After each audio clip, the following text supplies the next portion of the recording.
ఇక్కడ చూడండి మా అక్కయ్య గారు నన్నెలా కాకపడుతుండే విషయం ఏంటంటే, వాళ్ళకి ఎగ్జామ్స్ జరుగుతున్నాయి. ఎగ్జామ్‌లో అవికి నీకు ఎవరికి ఎక్కువ మార్క్స్ వస్తే వాళ్ళకి గిఫ్ట్ కొనిస్తానన్నా. వాడేమో నేను ఎగ్జామ్ బాగా రాసిండంట. అది వాడి బాధ. నేను ఎగ్జామ్ బాగా రాసినా ఏం కొనిస్తావో చెప్పు, చెప్పు అని ఇప్పటి నుంచే స్టార్ట్ చేసినాడు. అరే! మార్క్స్ వచ్చిన తర్వాత చూద్దాంలే. ఇప్పుడు ట్యూషన్ టైం అవుతుంది. ఏం తింటావో చెప్పు అంటే, రోజు తినే దోసలు, మ్యాగీలు అవేం వద్దంట.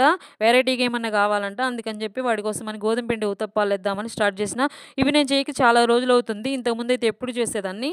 ఇవి చేసుకోవడం చాలా ఈజీ అండ్ టేస్ట్ గూడా. ఇది మావి చిన్న పిల్ల 1 ఇయర్ అప్పుడు నేను వేరే వాళ్ళు చెప్తే స్టార్ట్ చేసిన.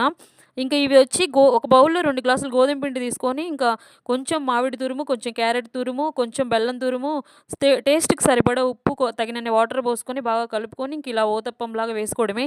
నెయ్యితో చేసుకుంటే ఇవి టేస్ట్ చాలా బావుంటది. ఇంకా చిన్న పిల్లలకైతే చాలా బావుంటది. ఒక చిన్న పిల్లలే కాదు, పెద్దవాళ్ళు కూడా తినొచ్చు. ఎవరైనా ట్రై చేయని వాళ్ళుంటే ట్రై చేయండి. వీడియో నచ్చితే సబ్స్క్రైబ్ చేసుకోండి. మాకు సపోర్ట్ చేయండి.